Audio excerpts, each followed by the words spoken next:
People, you don't think I see you crying in your cars, but I do. Sometimes I can feel it at a red light, someone at my side trying to muddle through. See them wiping their eyes in their rear view. Like black hole sun in the sky, why the fuck won't you come when I need you? Well, this moment in time is as close as we'll be and as far as I'll meet you. Two windows in between us, new moon in the house of Venus. One stranger who sees you and reads your features knows that your alibi might be tight, but it's not quite leak-proof. So if you're sitting at the light and you're crying in your car, just know that I see you. And it's a 50-50 that I'm bloodshot, gun-shy, once bitten, twice tried, ribs pried wide to the sky till I'm see-through. That's you, in case you don't recognize yourself.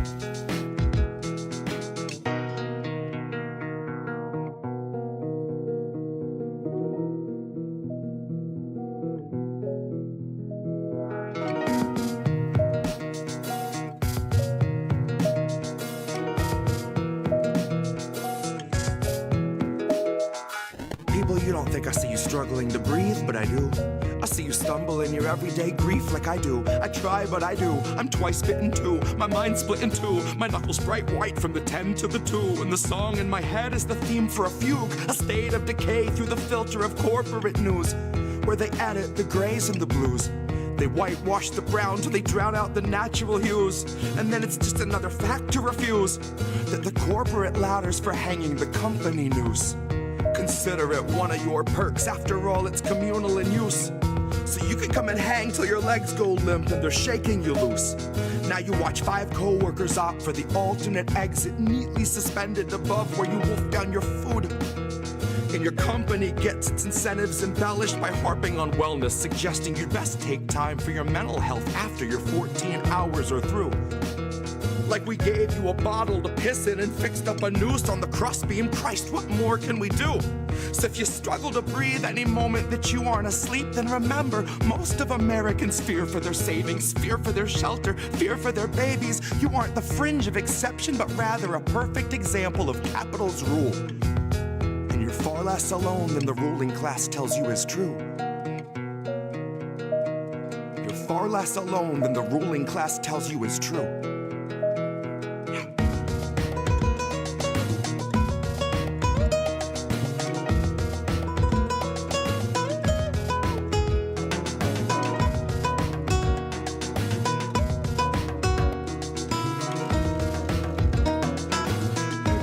I see you crying in your cars, but I do.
Our society and our world are full of these invented and built up and contrived facades. And sometimes some people come along with a hammer and smash that facade.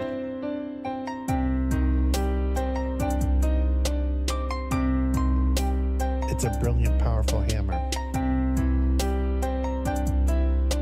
It's a brilliant, powerful hammer to smash that facade.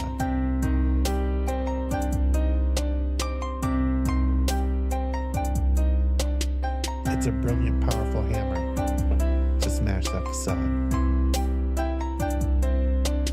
Welcome to the future. Shit where you please. The Wi-Fi's killer, but there's no more bees. So there's hardly any flowers, there are very few trees, and you'll pay $1,000 for some honey for your tea. But we got these awesome collars, mine's an Apple Model 3. It allows for better movement than the Tesla X Elite. It lets you customize the ads that it implants in every dream. And for premium subscribers, doesn't shock you in your sleep.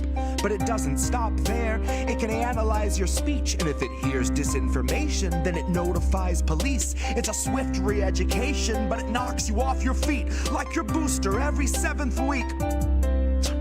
I faced the future boldly with 2 eager open eyes, and I picked a couple nuggets up that blew my fucking mind. Like you can taxidermy someone while they're technically alive, and they'll shine when it's election time. See, the Democratic voter base will pay them zero. Never mind if voting for the scarecrow is a vote along their party lines. They could stare into its marble eyes and claim there's something dignified. Unlike real politicians, this one doesn't need an oxygen or kit supply. But its function is the same as those who came before. The goals are never misaligned. It still spends all its working time performing pre-recorded fleecing sessions where it sugarcoats your slow and hungry genocide, while pouring billions into Nazi coffers, all the while selling you the story that we're moments till the MiGs arrive. So fuck it, ask Zelensky if he'll help replace our leaded pipes. Watch a fleet of Penske's show stacks of bills in every size. Guess it only took a black sun and a couple Hiles. Honorary goose step and some Nazi boots a quarter mile, all while Biden sneers his sordid smile. I don't know what was in this morning's vial, but it makes him stare 1,000 yards through all the prompters and the cards like he can smell the nearest child. His eyes are wide and wild, wider than the grave in which another 1,000 families were tossed in as I typed until they rose up to the sky unceremoniously piled. Which sort of flies right in the face of all this network ticker tape where the American economy has superhuman vitals. And sometimes some people come along with a hammer. See, I like to think my trial's gonna play like a recital. I'll denounce the world around me and accuse the most entitled, who weaponize their titles, whose pull is something title, who'd starve us all to death to best delight their blighted idol. So they might destroy the record, and I will never get to vinyl. So my word is not immortal, but it's final. It's a brilliant, powerful hammer.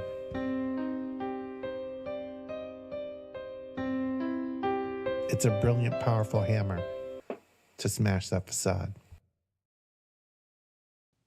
You don't call, you don't write. How is that not to imply that you think what I'm doing must be right? Think that I'm doing all right, and you don't mind giving up your rights. Don't mind seeing your leaders aligned with the violent right. Don't mind carrying water to pour on the altar where we plan to sacrifice all of your pensions in one of our nameless imperial rights that renders the rioters silent and pries every rhyme by its root in their heads, that quiets the storm by denying them platforms to buy up some time for the task force crafting a law to detain them and mace them if they try to ask for their water and bread. Mind you, the bread looks like moss off a boulder from all of the mold, and the water is rusted and red, as bitter as all of the blood you hear pounding when you try to block out the sounds as you're lying in bed. Mind you, the bed is a spot on the floor, and there's really no more to be said. You don't call, you don't write. If you knew better, there'd be mountains of letters outside, stacked to the sky, blocking the sun out, blocking my drive. You would slow the flow of my campaign funds down, my reputation in the ground by sundown. It's a good thing I got MSNBC on my PR rundown. To put you at ease, maybe give you a nice little neo-lib rubdown. And to blare my redemption from Breitbart to Cumtown. Flood all your free speech channels with a bunch of raw shit and shut the pumps down.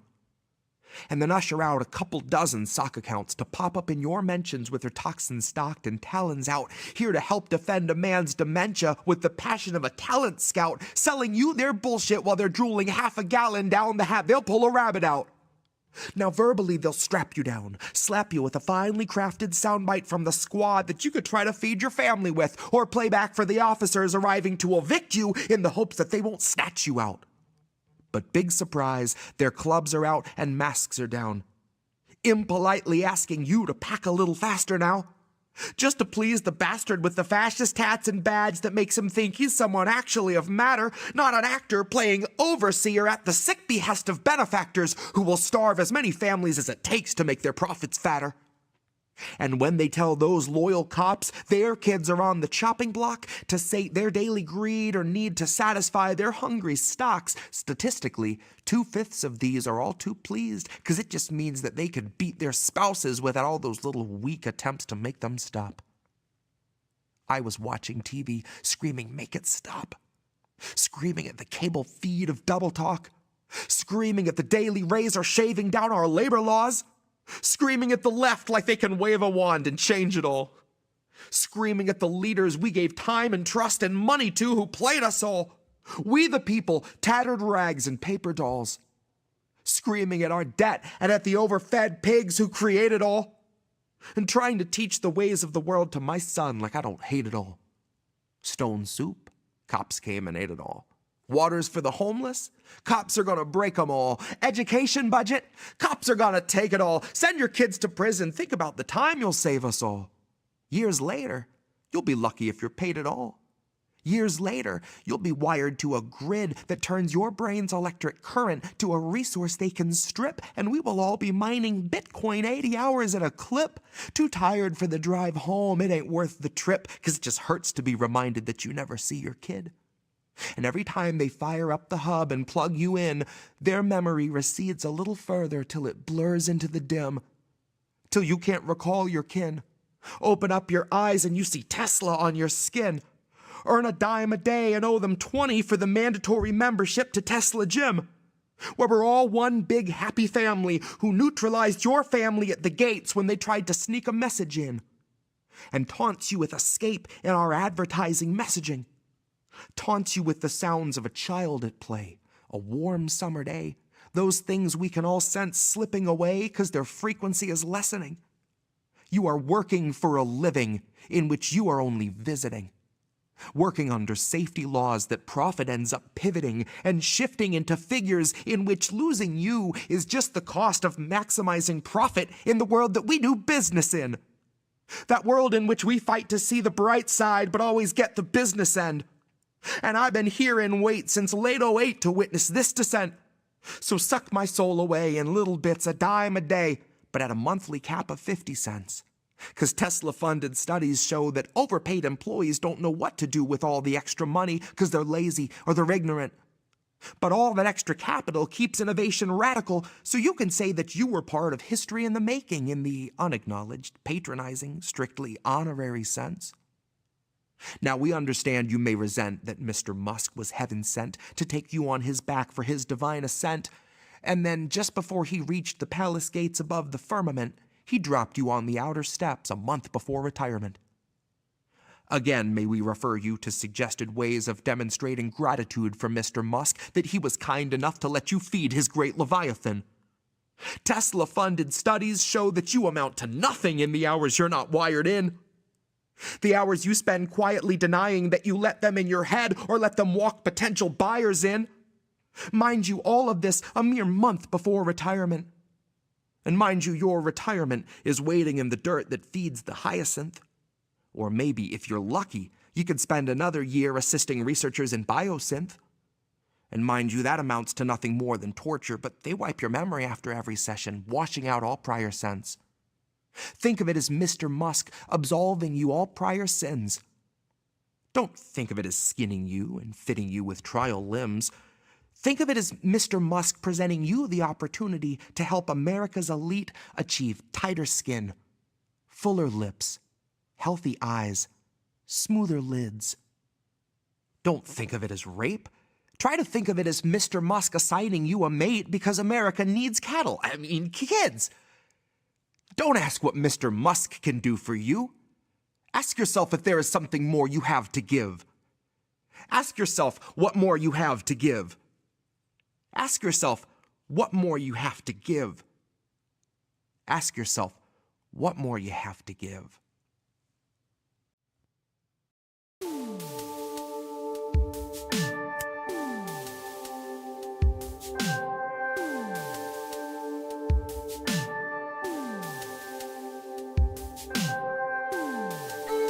can't keep giving us nothing and think we're bluffing about coming for your heads. Why play civil if you won't listen to 50,000 dead? Now we know our mission, we form a militia, make Congress a prison. Why play civil when all these dead won't make you listen? What's more American than slaying your oppressors? What's more American than liberty or death first? Man, I thought we were founded on abolishing the tyranny of those who would starve a village all to live empirically. And I regret that I have only one life to give for my cause now that I can see the cause so clearly.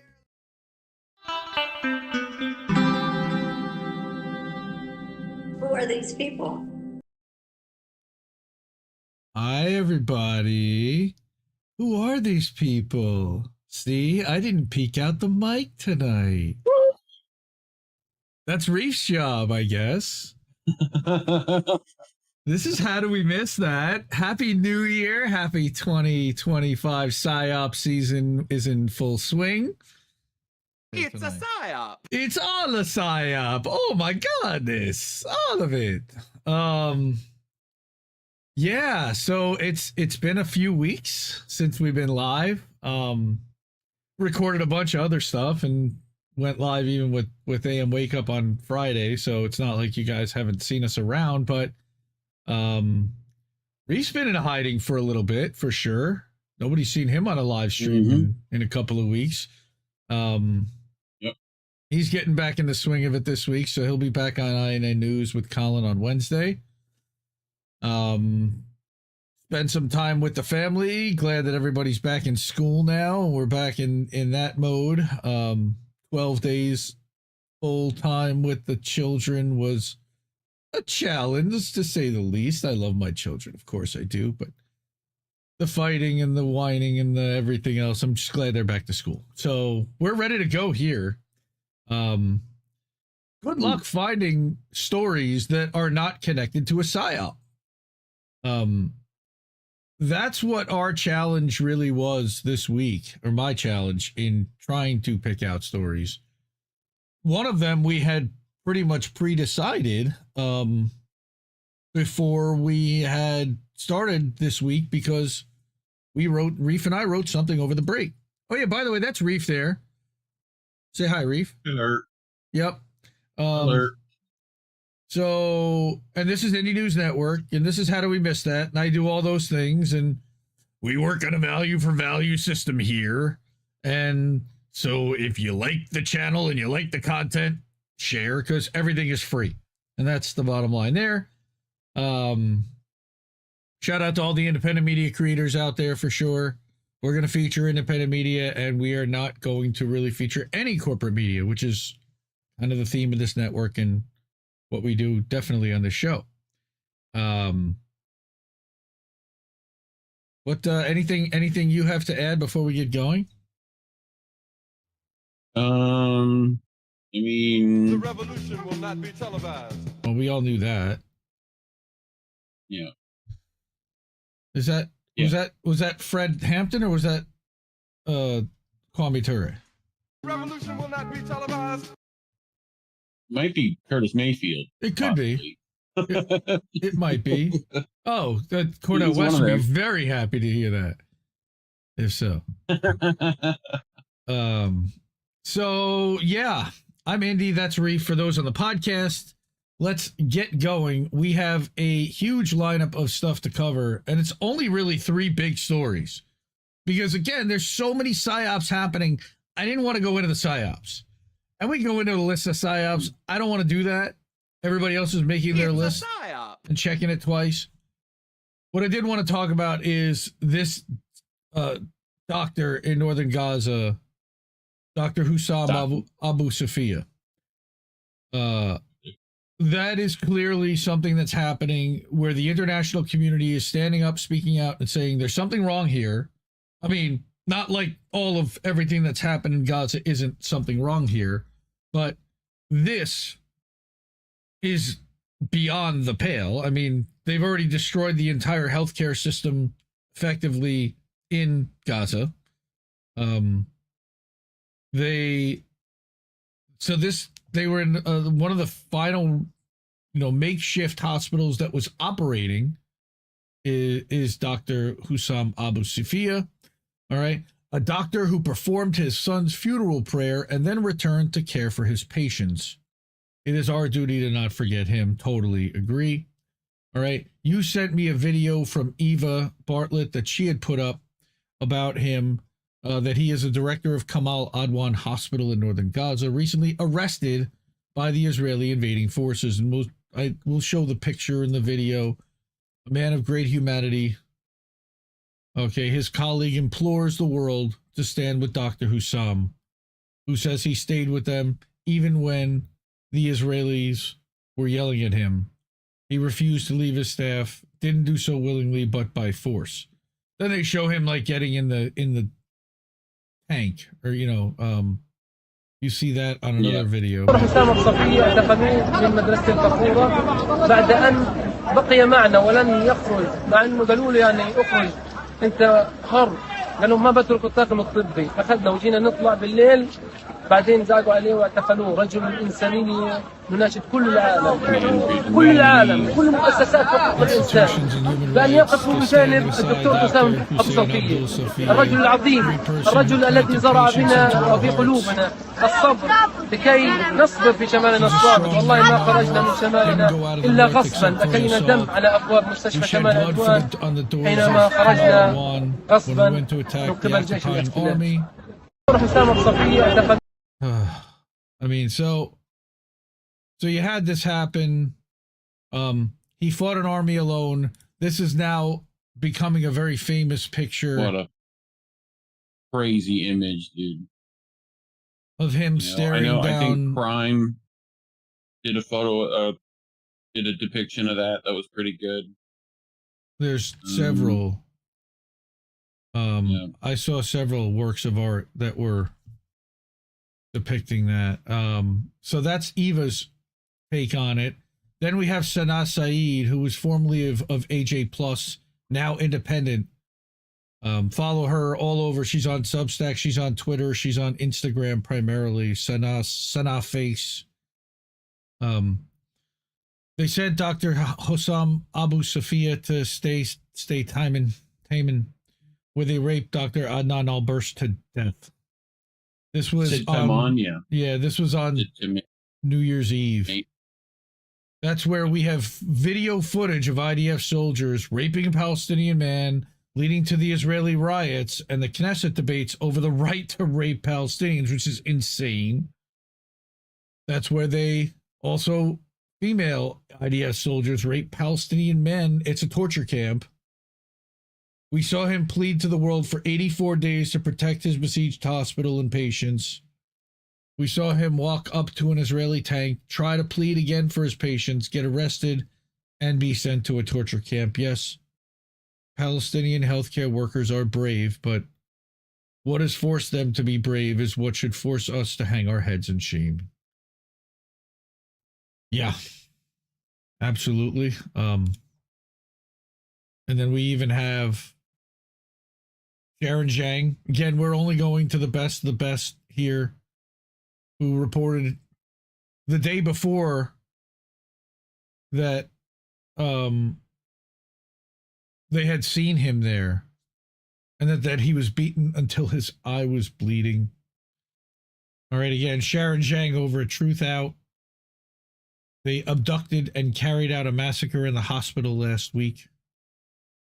I believe after they took him, they set the building on fire, if I remember correctly. Yeah, something like that. A camp likened to Guantanamo Bay for Israeli soldiers, horrific treatment of detainees there. Without charges. They'd either seen and recognized him or heard his name being read out. Probably That's more similar to CNN. Abu Ghraib. Yep. Mhm. Not a fun story, obviously. All right, and the Israeli military has killed at least 60 Palestinian detainees in their custody. I think it's a lot more than 60. Okay, they treated them really badly, especially the doctors. Now, I thought had a Geneva Convention that countries are supposed to follow. Apparently, that's no longer a thing. Right. No, not for Israel. Right. Israeli forces, Clearly. of course, claimed without evidence that he was being held over suspicions that he is a member of Hamas. Why? Because he's a doctor who reports to the Hamas to the Gaza Health Ministry, which is run by Hamas. Everybody is Hamas. The UN is Hamas. We are Hamas. Everybody is Hamas. Same excuse used for nearly every Palestinian detainee. It's garbage. It's infuriating. It's a gaslight and a half. What happens when they think the United States is full of Hamas? You know? Well, will they send their jackboots here too? No, they don't need to, because they'll send Lavender AI with Where's Daddy, and they'll just drop bombs on people's houses. They'll start doing it, and Trump's not going to stop them. How are those drones doing in New Jersey? You doing all right? How about that? They seem to drop off the radar, huh? Apparently. All right. Images circulating online showed him walking toward the Israeli tanks in the wreckage of Israel's assault around Kamal Adwan. It was formerly the last operational hospital in northern Gaza. Basically, there are no, and they said that basically anyone that moves in northern Gaza now is shot and murdered. And that everyone there is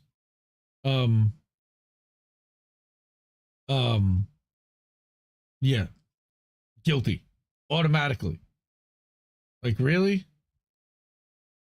So we also saw somebody from Amnesty International say something, but I wanted to point this out, and this was the reason really why I brought this whole story, is not, it brings people together while this is awful and horrible. This doctor, Yipeng Ji, who was a family doctor in Ottawa, Canada, who had flown to Gaza,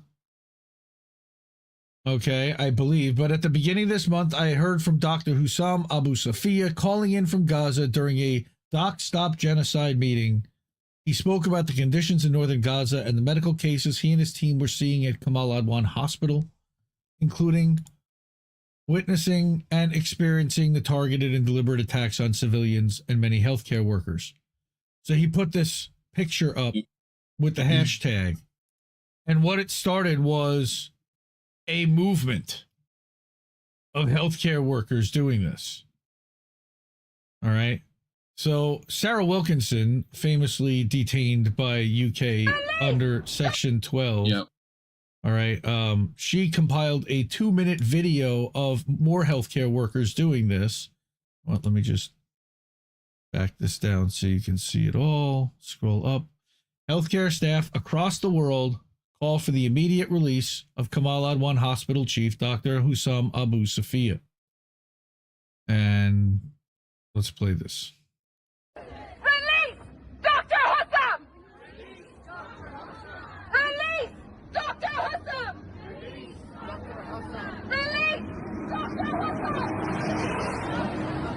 Release Dr. Hussam! Release Dr. Hussam! Release Dr. Hussam! Release Dr. Hussam! Release Dr. Hussam now! Release Dr. Hussam now! Release Dr. Hussam now! Release Dr. Hussam now! Release Dr. Hussam now! Release Dr. Hussam now! Like, this is just not a few people.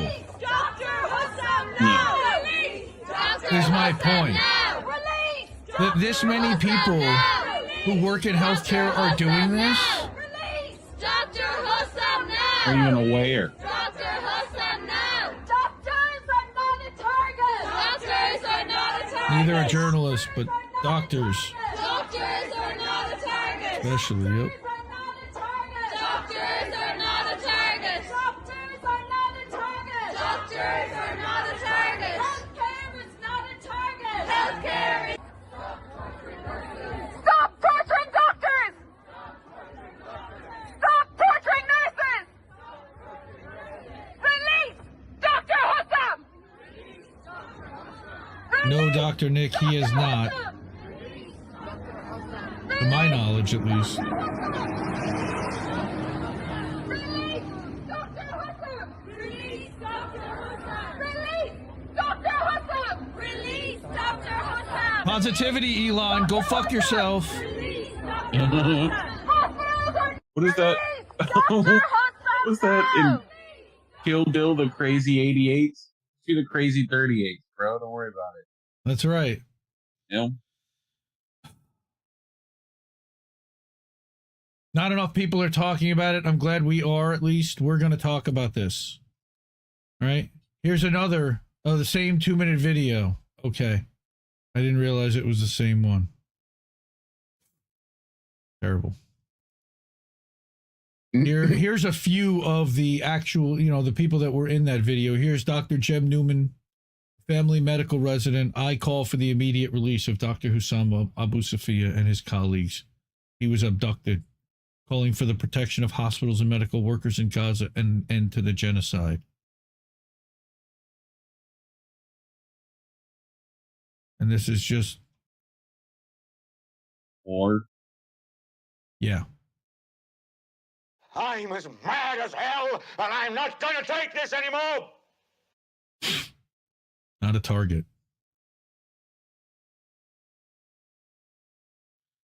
Pick from nearly 10 years ago when America bombed Kunduz MSF hospital, killing 42 patients, staff, and visitors. But remember, this happened October 7th. This started then, right, everyone? Mm-hmm. Yeah, dude. Mary Kostakidis, famous Australian independent journalist and friend of, she's a Consortium News board member. Amnesty sounds the alarm as IDF denies arresting him, saying he's been disappeared. Of course. Right? So, and that was the other thing that I wanted to mention was that the IDF, again, starting 3 days ago, denied that they had him at all in custody. Despite clear documentation of his arrest, the Army officially informed us today that it has no indication of the arrest or detention of the director of Kamal Adwan Hospital. He just disappeared like a fart in the wind. This dude literally went back to work after they didn't take him. Wasn't me. And the garbage that's been narrative that's been coming out of course, again, Hamas, out of the Israeli side is, well, he was a terrorist. He was helping the terrorists. Well, by fixing up the sick babies, he was a terrorist. Terror, terrorism, terrorist, terror organization, terrorist attacks, terrorism, terrorist network, terrorist attacks, terrorist group, terrorists, terrorist, terror, terrorists, Thanks, instruments of Stubbs. terror, Thanks, terror Stubbs. network, terror cells, terrorists, terrorizing terror and murder. They can go fuck Terrorizing themselves. terror. The last thing for this segment that I wanted to bring was a poem that I saw the other day by V McKenna. And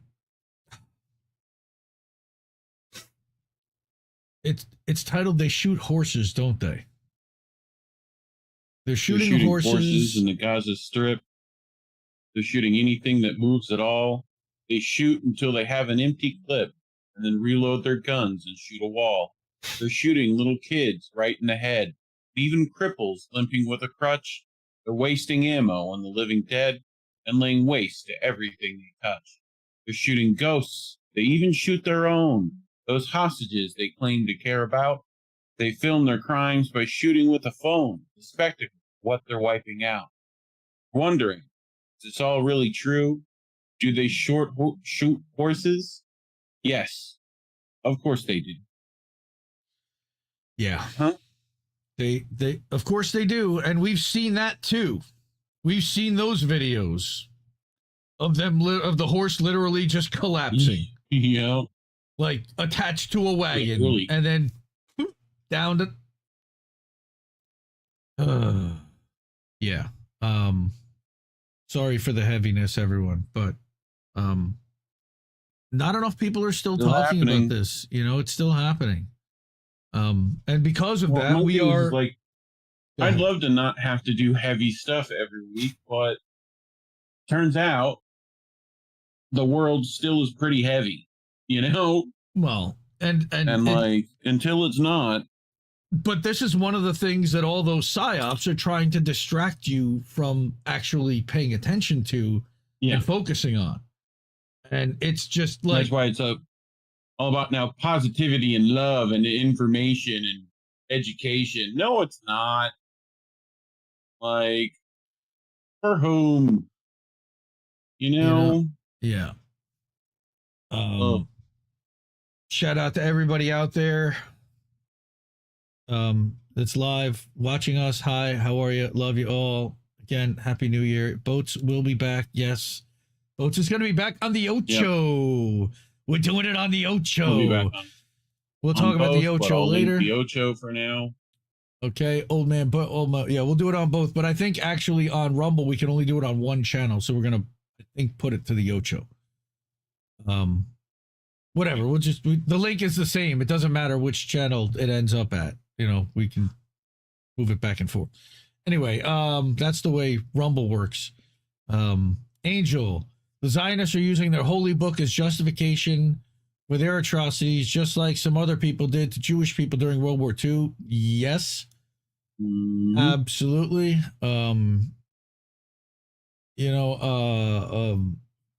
Cynic is in the house. Hi, Cynic.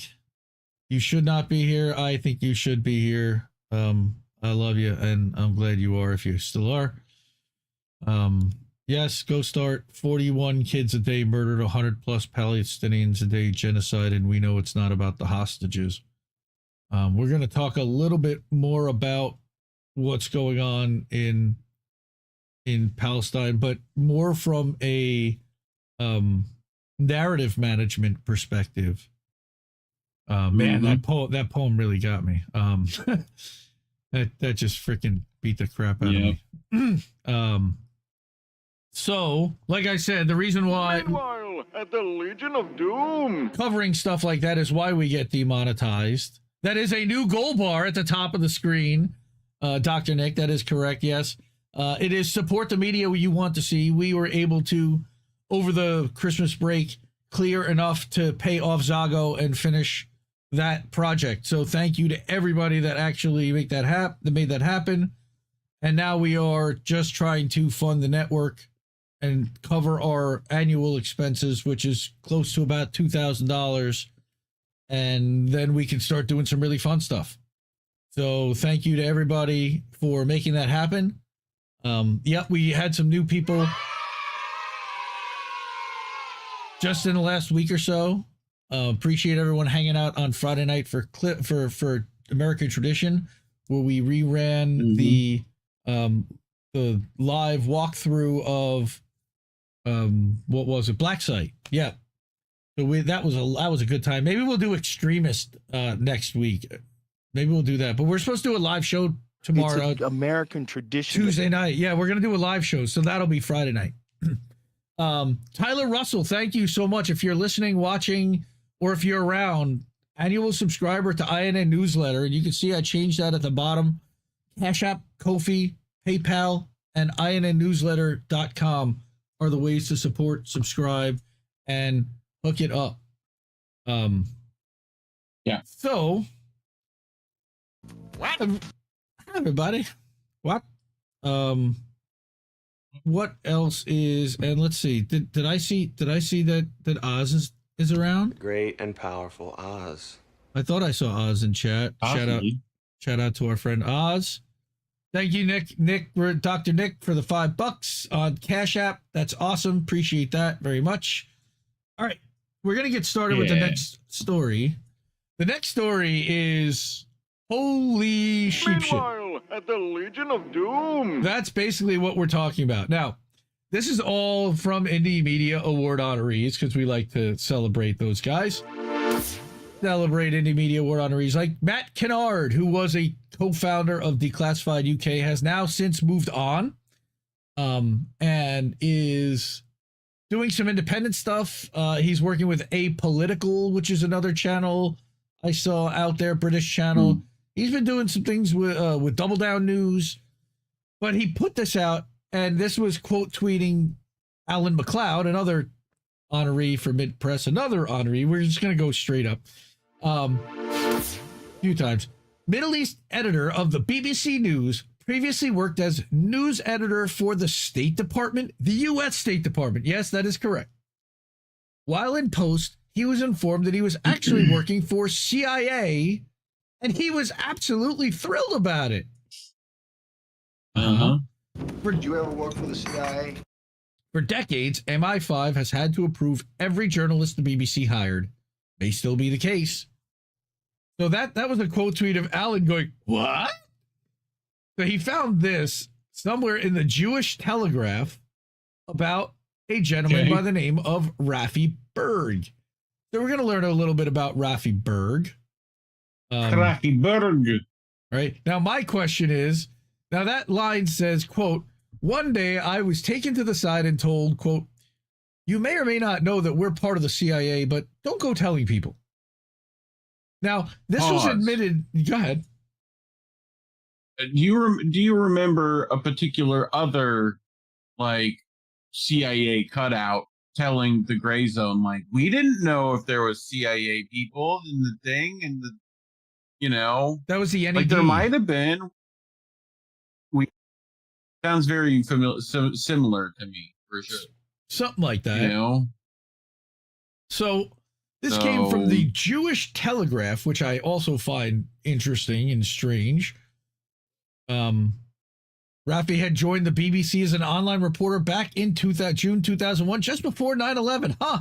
How about that? Just before 9/11. And he was the first person at the corporation to break the news of 9/11. Well, we all know why that was, because he kind of knew it probably in advance a little, but allegedly.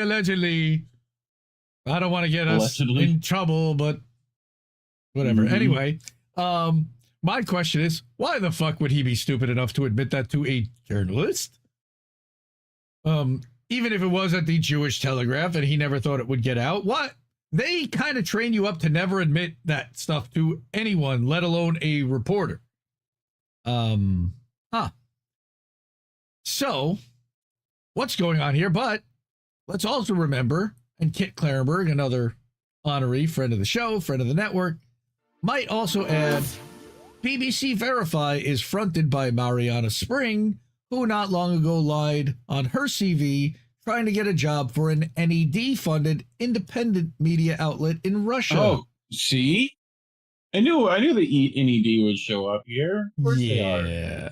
Okay. This is true. Yep. So, so we've got that going on there. So, I went to 2024 that name on there. honoree, Normal Island News, friend of the show, friend of the network also. Apparently, the BBC has a guy whose job it is to cover for Israel. If whistleblowers are to be believed, of course. It has been reported... Wait, what? Huh? Ew. Clean. Not cool. Why? Why? Wait a minute, something's wrong, because I'm already a... Wow, it knows who I am, and it's still not letting me in. Hey. Yeah, just try refreshing, I guess. That is... They just locked it down. Shit. Laura. Okay, we're going to have to do something about that, but now I got to open it in my app because it's telling me to. All right, and then we'll refresh it. So give me a second, everyone. Boop, boop, boop, boop, boop. Come on, you got to be kidding. Seriously? Okay. I didn't realize that everything goes paid, but I guess, see, this is part of what's going on with the UK law, is that now that these are, you know, now that they're afraid that they could get arrested for what they write, they're going to lock their stuff down more frequently behind a paywall, because only then paid subscribers are going to see it. Let me go to Normal Island News. I'm very disappointed to see that where is the article? Live. Come on.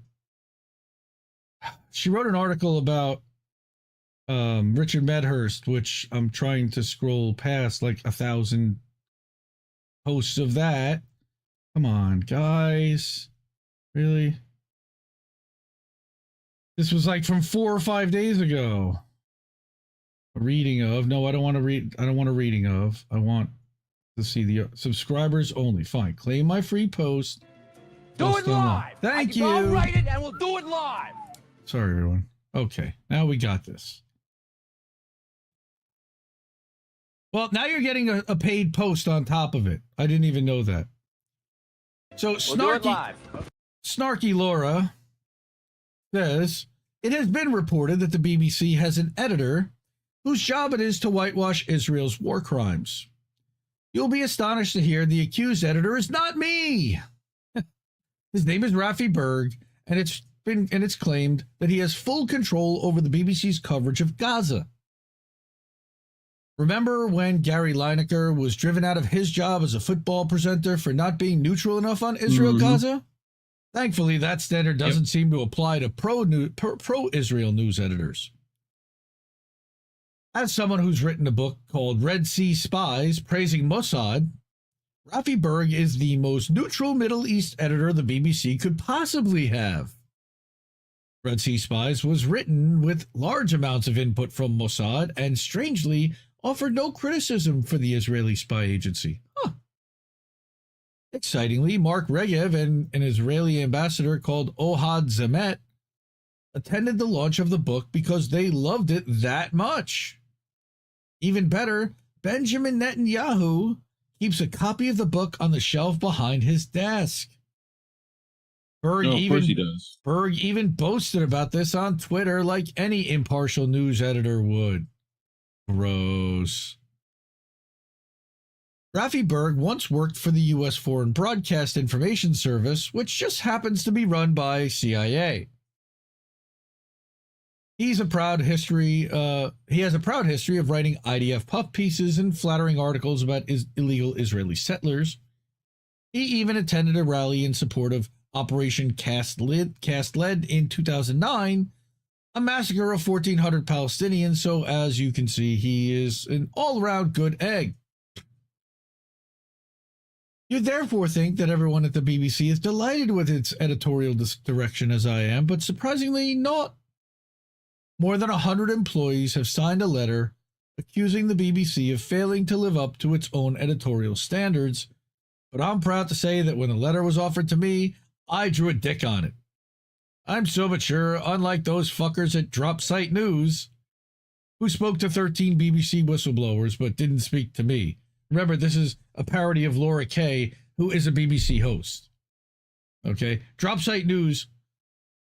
Fuck Drop Site News, by the way. They may have broken the story, but fuck Drop Site News. That's Ryan Grimm and Jeremy Scahill's bullshit propaganda. Not really the Intercept outlet moved over to Substack that they're lying to everybody about. That's still funded by the Intercept largely, and they admit that, and that's cool. Coming to a Substack newsletter near you. Yeah. She says, if Drop Site News spoke to me, I would have explained why covering for Israel is a brilliant idea, which is exactly why I'm going to do now. First of all, it's unfair to be attacking one man when another man on the BBC's editorial guidelines and standards committee was Robbie Gibb. Someone so neutral, he was the owner of pro-Israel propaganda outlet The Jewish Chronicle. Clearly, Israeli propaganda is a team effort, just one in which the concerns of the team are ignored, as they are apparently have been in complaint after complaint and meeting after meeting.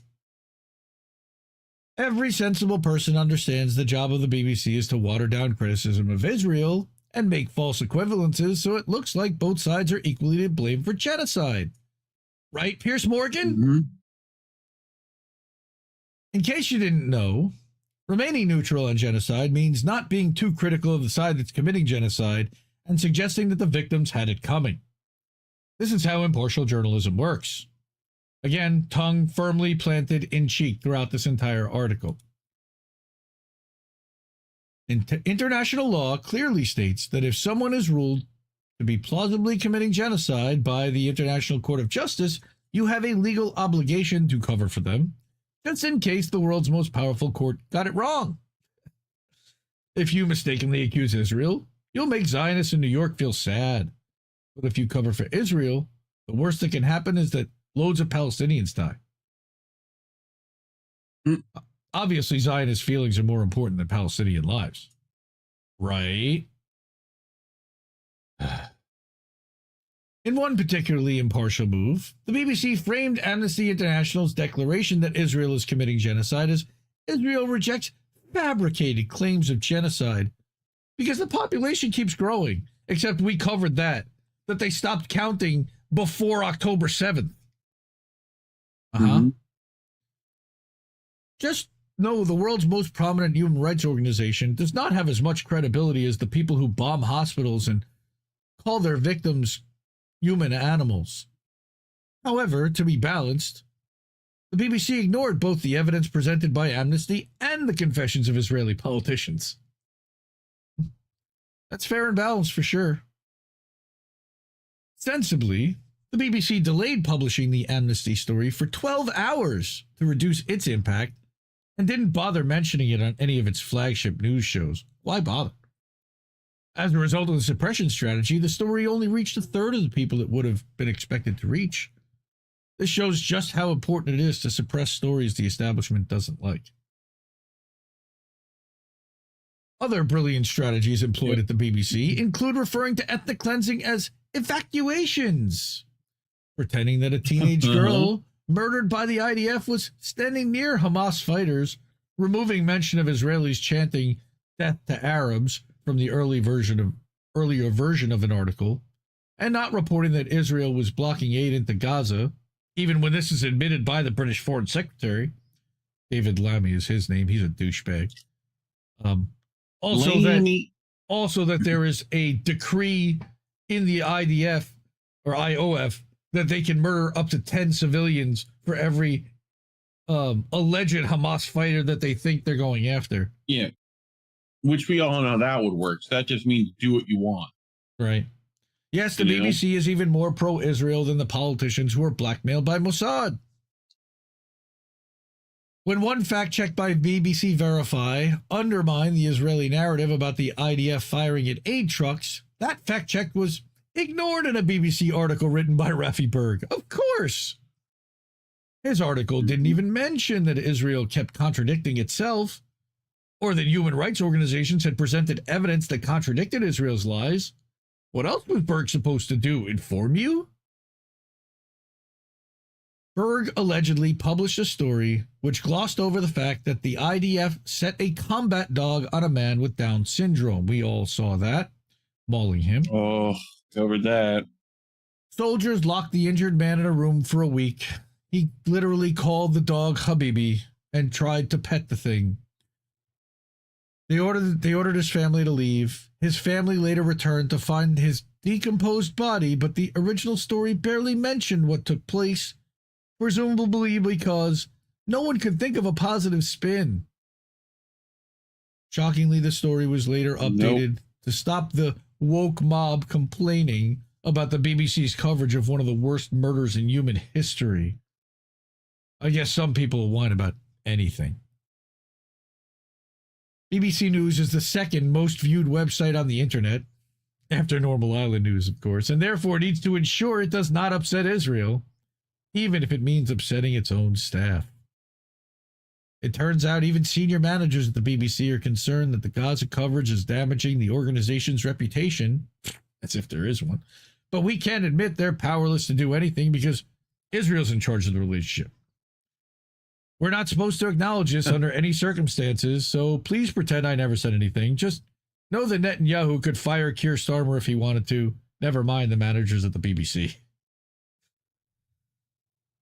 And that's Laura at Normal Island News. Apparently, we're all going to have to start paying to read her outstanding journalism, which I'm disappointed to see because I thought that she was going to make it free. But I understand that if she's going to post stuff like that and risk getting arrested like Richard Medhurst, that I can understand why she's paywalling it, and we'll have to probably support her. She's also on Blue Sky. You can buy her a coffee, or you can buy a subscription here on Coming to a Substack newsletter near you. I stole it from Reef. So Alan did a little bit of a deeper dive on this and looked at this guy's LinkedIn. Okay, Lowell, the BBC editor, literally used to work for the State Department and the Associated Press, by the way. Remember that I've been talking about how the fastest way to disseminate propaganda worldwide is using the Associated Press and Reuters and the wire services. All right? Alan wrote a fucking phenomenal article over at MintPress. Everybody needs to go read this. This is must-see, must-read stuff, right? And this is the deep dive dossier on Raffi Berg. That was Laura's kind of haha about it. This is literally like everything that he did, where he was, all right? That the U.S. State Department's Foreign Broadcast Information Service was, by his own admission, a CIA front group. He's currently the subject of considerable scrutiny after 13 BBC employees spoke out to Owen Jones, who we don't like, and Dropsite News, who we definitely don't like. But we liked Alan, so I'll take this. All right. Claiming, among other things, that his entire job is to water down everything that's too critical of Israel, and that he holds wild amounts of power at the British state broadcaster, and there exists a culture of extreme fear at the BBC about publishing anything critical of Israel, because he instills that fear, and that Berg himself, again, plays a key role in turning its coverage into systematic Israeli propaganda. Yeah. So, I mean, my only problem with this is that it feels like they're putting a lot of blame on one guy, in this system. And it's like, plenty of you could have said something, So, well, they did. I don't mean like they did, MacLeod, I just mean but people there. Well, no, what they did was 13 of them spoke up to Owen Jones, who then published this over with Ryan Grimm. Now, my concern here is that both Owen Jones is a known Zionist. Like, I don't know what the hell's going on there. So this whole thing is suspect. All right, maybe he was bragging, but it doesn't seem so. But he also is a journalist that didn't want to see necessarily that biased coverage because it was over the top. I don't know. I'm not really, again, I never read the Dropsite article because I won't give Ryan Grimm even that view. Yeah. Screw that guy. But I will give, like I said, Alan a view. Alan dug up this person's LinkedIn bio, and you can see where they worked and that they've been in broadcast media on behalf of the CIA for decades. All right. Berg does not dispute that he was, in fact, a CIA man. That was a 2020 interview with the Jewish Telegraph. Said he was thrilled to be working with the agency. Right. CIA, however, is not the only clandestine spy agency which he has a long history of collaborating. He wrote a book about the Mossad. Glowing, as we said. All right. Talking about the Israeli operation to clandestinely smuggle Ethiopian Jews into Israel We all know what they did to the women there too. Also, we talked about that. They sterilized the women against their will or without telling them. All right. Lionizes Israel and its spies without. It's perhaps unsurprising considering how much input Mossad had in its creation. All right. He's fed. He is completely taken care of, fed, and one of their boys. All right. Did you ever work for the CIA? Of course he did. But it wasn't just the CIA, it was Mossad because they work hand in hand. Right? It's a mystery. It's a mystery wrapped in a riddle inside an enigma. That a BBC Middle East editor would not only frame these images and documents and put them pride of place in his office, but also chose to display them while talking publicly in an official role is telling. They're talking about the book that Netanyahu keeps behind him. The BBC suspended 6 of its reporters for simply liking pro-Palestine tweets. And yet overtly pro-Israel advocacy has been treated as entirely unproblematic because they're allowed to murder as many people as they want. Well, look, UK is providing the spy flights to allow them to do so. So is it really that much of a surprise? No. All right. It's entirely possible that a pro-Israel stance would help one climb a ladder at the BBC, an organization long known to display strong bias in favor of the country and its interests. Again, remember where Israel was cut out from and who gifted the land to, quote unquote, the state of Israel. Came from Balfour Declaration, the Ottomans, City of London. Yep. All right. One of his first BBC articles profiled the Israeli military and its recruits, presenting the IDF as brave protectors of their homeland. God. Right. Then you have extraordinary revelations. Shortly after Operation Pillar Defense, he was promoted, becoming the head of the BBC's Middle East desk. Of course he was. He has helped turn the network into fail upwards. Systematic Israeli. He's just doing as he's told, and that is not necessarily failing. I mean, but a micromanager, numerous journalists reportedly attempted to notify management of their issues with Berg, but their complaints fell on deaf ears. Almost every correspondent has an issue with him. He's been named in multiple meetings, but management just ignores it. Why?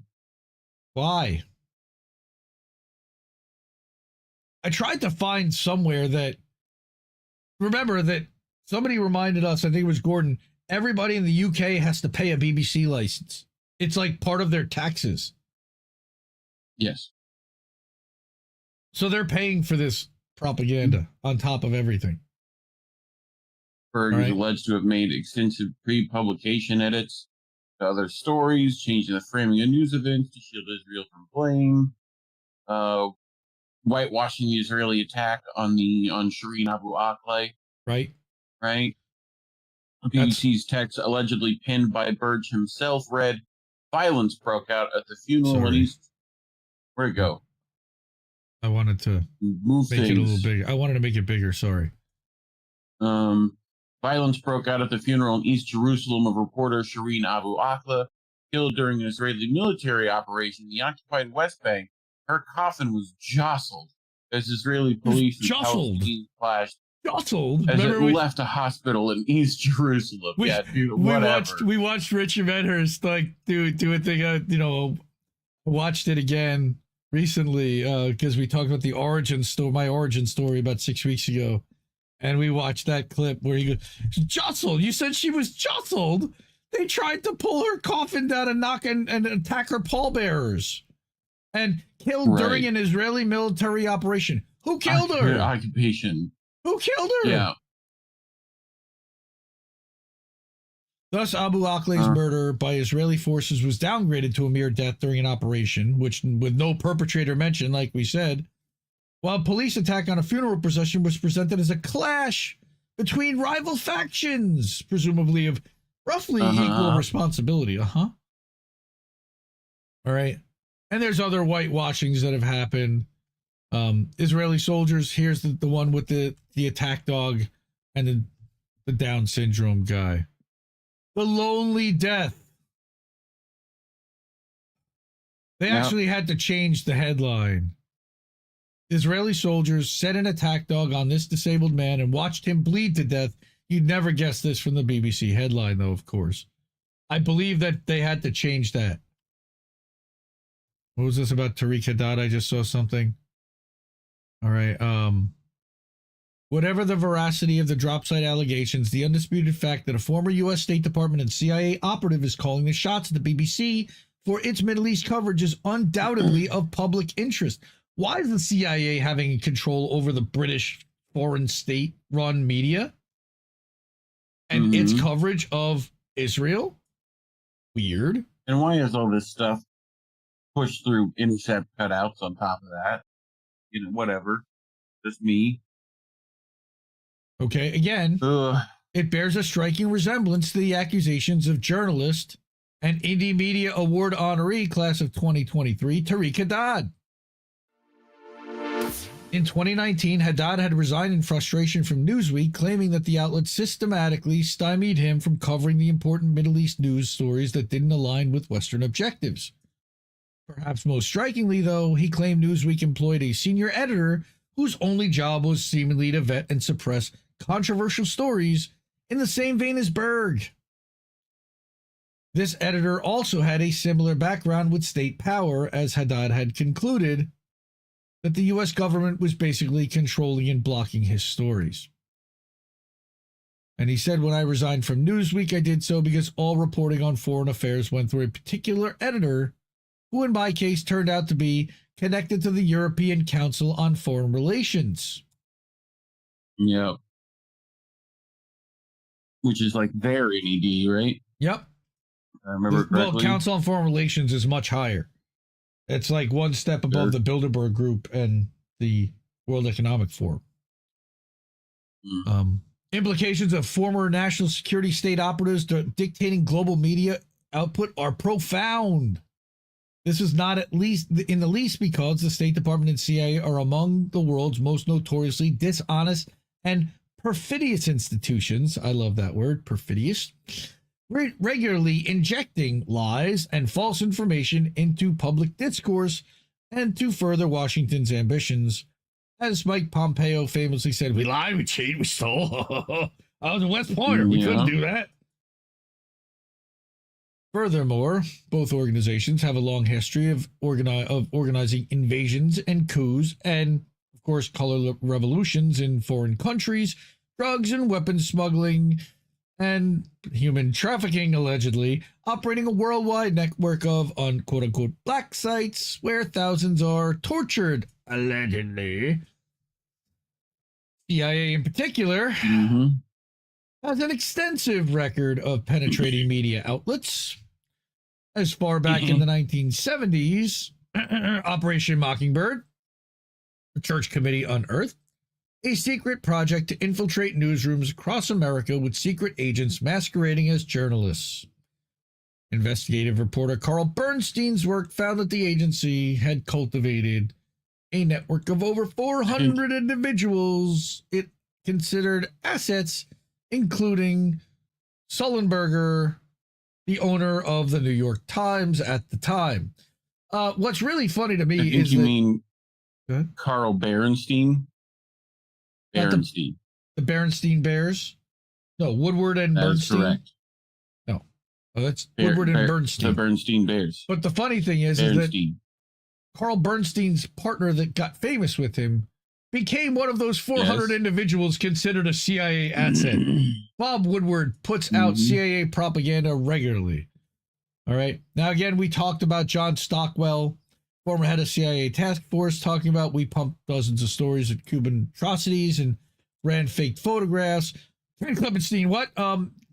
Even drop site media, I believe, is often fed fake stories by their CIA contacts, and they can't deny that they have CIA contacts because they're getting way too much shit. All right. And we're going to talk about CIA contacts and all that stuff in the next article. Hey, how about that? A tie-in. All right. Process continues this day, like Havana Syndrome and bounties on American soldiers in Afghanistan. And let's not forget about the story of giving Viagra to the soldiers and them committing rape on people because that fit their narrative. Yep. Cable networks routinely employ a wide range of former State Department or CIA officials as personalities and trusted experts.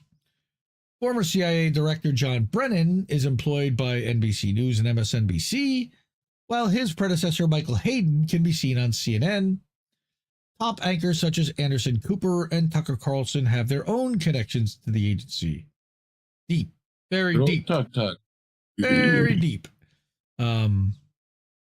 Okay, then he's talking about Dawn Scalise, who's a 33-year-old CIA veteran, left her job as a national intelligence manager for the Western Hemisphere at the DNI to become the global business director of the international news conglomerate Reuters. Huh. Like I said, fastest way to disseminate propaganda worldwide is via the wire services, AP and Reuters. This was a political hire that was barely hidden. In Scalise's official announcement, they declared her primary responsibility would be advancing Thomson Reuters' ability to meet the disparate needs of the U.S. government. Oh, yeah, also don't forget about Catherine Marr, the propagandist that runs NPR now, who used to run Wikipedia for the CIA, who had no qualifications before that. Social media, too, of course, is full of former U.S. national security state agents.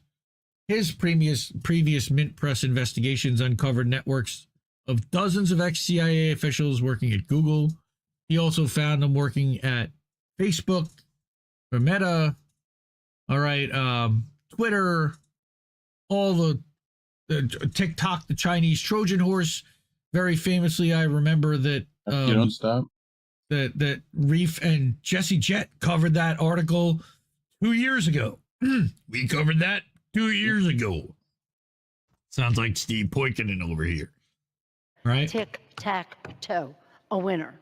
Right. Which is, oh, by the way, TikTok's probably going to get shut down in about 10 days if they don't find a buyer. Trump is trying to negotiate with judges and everybody else to try to keep it afloat to the point that he can let the chains off and let that thing come back up. Maybe they'll shut down for a week till he takes inauguration and says, all right, enough is enough. I don't know how he's going to overrule a court ruling and appeal that also got overruled. You know, they got sustained, sorry. But, of course, we know that the BBC has been cheering on and whitewashing the genocide in Gaza. Here we go. NED, another unofficial branch of the CIA, has spent millions of dollars funding a wide range of media outlets in the UK.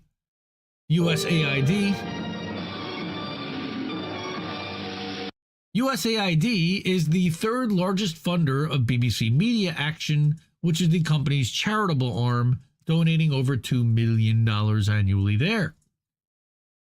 So, yes, the BBC itself has faced repeated accusations of pro-Israel bias, which is really funny because if you ask any Israel supporter, any Zionist, they think that the BBC is practically Hamas.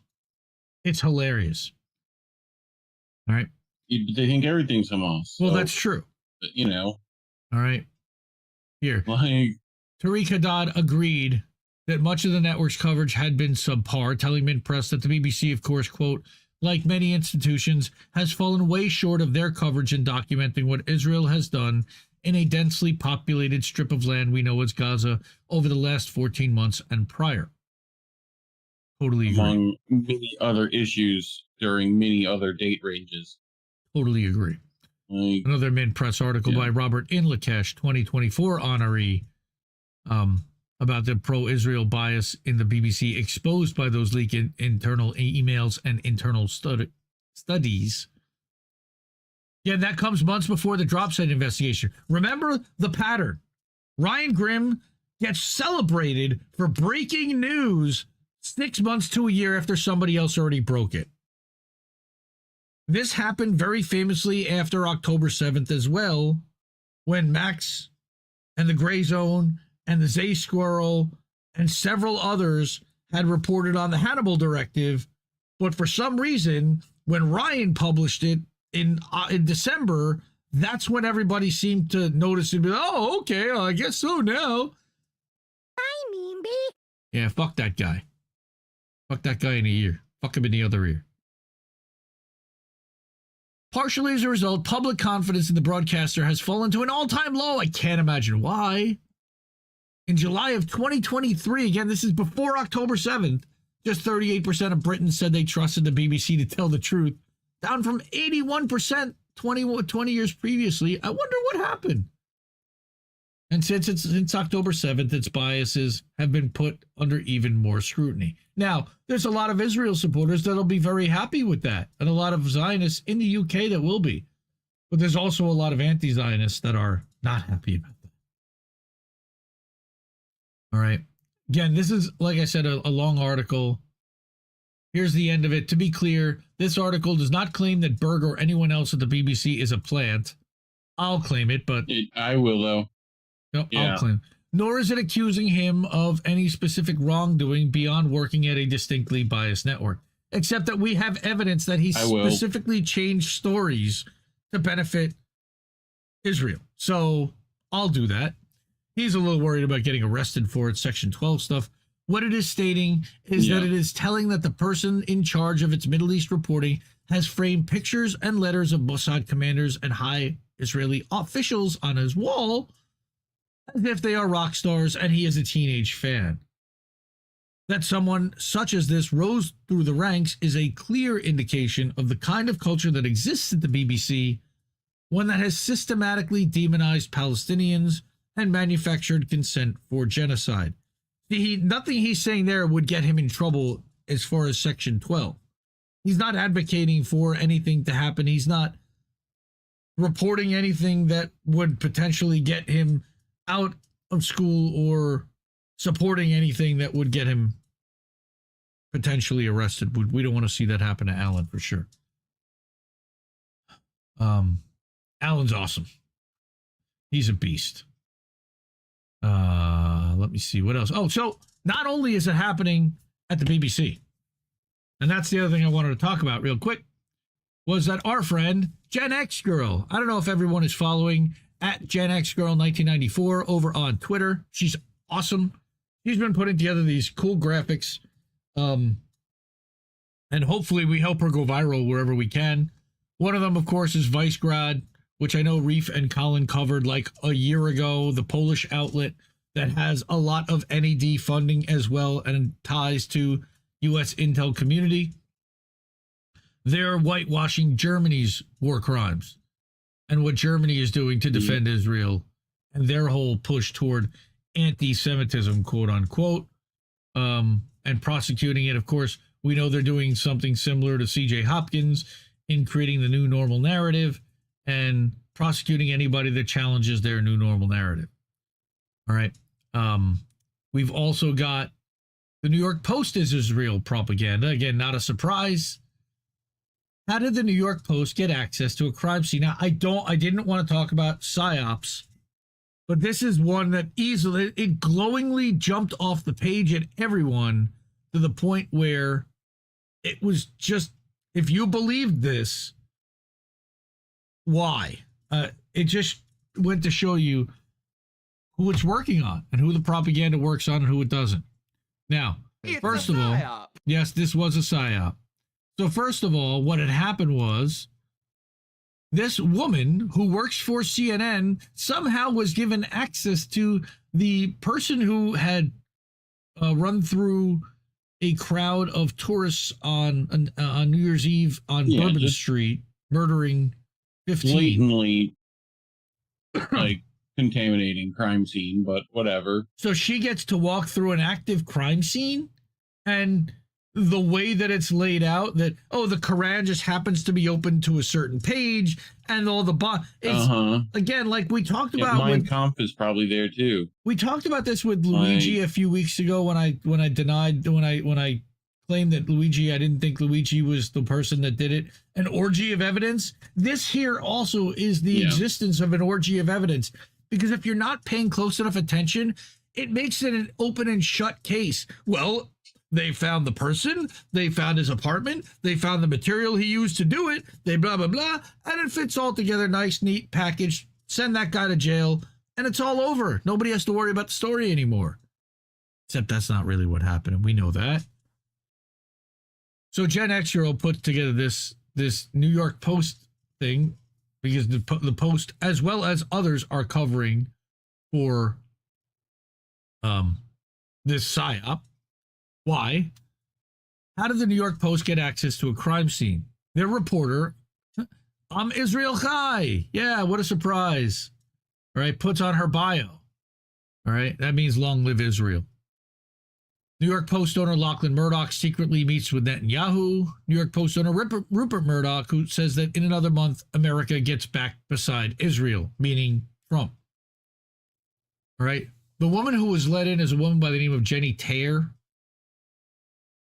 She said that... Taylor? Yeah, it's a whole mess. New York Post story. Murdoch bought the Post in 1976. We know that. He's also... a staunch Israel supporter. He owns Talk TV that Piers Morgan is on. His son Lachlan has now taken over the outlet and the entire media entity. But what I wanted to do was bring Fiorella, our friend of the network, of course, friend of INN. Fiorella did a whole deep dive on her. Jenny Taylor reported for the New York Post and raging Zionist with Israel ties. Magically gets access to Shamsuddin Jabbar's place and finds an open Quran and a bomb-making station, proving he's an ISIS terrorist. By the way, ISIS is on our side, guys. ISIS is pushing to have normal relations with Israel and Syria now. Lamal, worse setup intelligence service than the iOS fake Hamas secret tunnels. First of all, the yoga pants and the baseball hat is ridiculous. She says that she's not just a Zionist. Please, come on. That's right. She's not just a Zionist who said Zionism is a key tenet in Judaism, but her family is in Israel and are OG settlers. Oh. Yep. Oh, God. Yep. Okay. Texas reporter covering the border. Hablo poco de español. Seen on Fox News, Newsmax, all the Chudley stations, because she's a Zionist, so they're happy to have her there. All right. Yep. Apart from Israel, Taylor's focus has been the border PSYOP, which has been people volunteering to have the state increase AI and digital surveillance to get those pesky immigrants. Yeah. This entire thing is being done on purpose to promote animosity among U.S. citizens and fearmonger about foreigners while the U.S. gets cheap labor and increases the surveillance state. They're not trying to keep them out. They're trying to keep us in. Yeah. Manufacturing consent for war and digital surveillance, but you won't hear that in her reporting, of course. They don't go that deep. She's not allowed. Bring them home. She's reposting the fucking awful of Eva Klompus, who I blocked. All right. This was Alpha News, gross. Right? A knife intifada. Okay. Forget the occupation. Oh, and nearly 50 attendees of the Nova Festival died by suicide since, allegedly, since October 7th. I don't know if that's a fact or not. That seems like more Israeli propaganda. If they're that traumatized, they shouldn't have joined the IDF to begin with, because the majority of people that were there were ex-IDF soldiers. There were a certain amount that were taken. There were also a certain amount that were taken hostage. You break that all down, they don't go that deep, like he said. Here's the read the BB quality report here. Yes, thank you, Colin. Fuck that hoe. So that's Fee. Shout out to Fee. Follow Fee. She's over at Truthwire. That's now that used to be Convo Couch. Now it's called Truth_Wire. Truthwire. Go give them a follow. They set up a new channel. They set up a new channel on Rumble, so go follow them over there. Also look at Beyond Headlines, I believe, is another thing that she's hooked up with. So go check that out. again, talking about stories like this is why INN gets demonetized. Yay! We're demonetized on YouTube. Now, my channel, where this is actually running live as well, is not demonetized. You could leave a super chat over there. Don't. Please don't. Go to one of these other places. Fuck YouTube. I don't want them getting any money. Cash App, Ko-fi, PayPal, or INNnewsletter.com. That's a great place to subscribe. Tyler Russell subscribed this morning for an $80 annual subscription. Not too much. Thank you so much. Really appreciate that. Kill Your Egregores agreed. Fee is awesome. That was a good breakdown. There's a ton more connected with this. The fact that he served at Fort Bragg and the other guy served at Fort Bragg and there's somebody else at Fort Bragg and there's all kinds of nonsense going on with Fort Bragg. That's a psyop to begin with too. Why do they want the the military community at odds and battling each other internally about stuff? And the Navy getting mad at this guy and making the military in general look bad because of this and that. There's a lot of weird shit going on there. Let me tell you. A lot of weird shit. Crazy Dutch bastard. She is a darn knockout. That's true. She's also one hell of a good reporter too. That's what Mouse said. Cameras don't do her justice. She's a hell of a knockout. So what else is happening? Shanda is going live tomorrow, Vicky. She said she will be doing a show assuming she feels well enough. That is the plan as far as I understand. Yes, like KY said, looking forward to her going live. It's been a while. Yeah, it's been a while for us too. Yep. Hope everybody had a good break and is doing well enough throughout the psyops that we're going through season and trying to keep your head straight because they are trying to distract us with so many different narratives. And that kind of plays perfectly into our last article, which is an article that the two of us wrote, actually. We wrote it over the break and published it after New Year's because we wanted to get through all the year in review, best of type of stuff that a bunch of people had put out.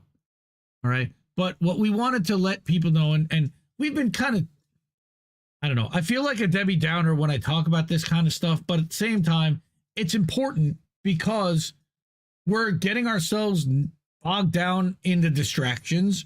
We're wasting time focusing on things that aren't going to be able to change very much or stop us from building things while we're focused and distracted on this stuff.